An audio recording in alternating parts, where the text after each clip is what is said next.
Hoxe é un día importante, día dos medios en galego.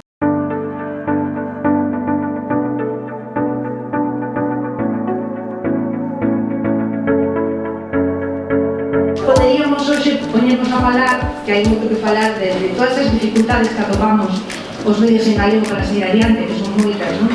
Ou da situación que temos nos idioma, ou de todo o que temos que lutar por ele, non? Pero iso deixámoslo para o día a día, deixámoslo para todo o que facemos en Omega e todo o que facemos todos nós cada día escribindo e utilizando o galego nos nosos medios.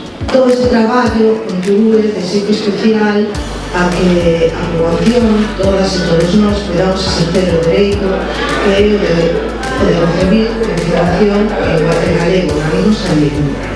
Debemos estar moi orgullosos de que máis de 100 medios, moitos interesados aquí, o resultado que non están, pero que están traballando todos os días por facer o galego unha normalidade.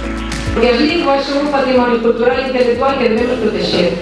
E esa é unha obriga que temos toda a cidadanía, as administracións e, por suposto, os medios de comunicación.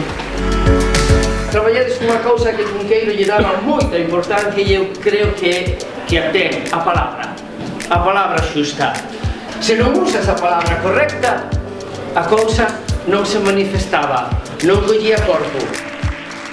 Se non se lamían en galego non son a palabra correcta. Punto.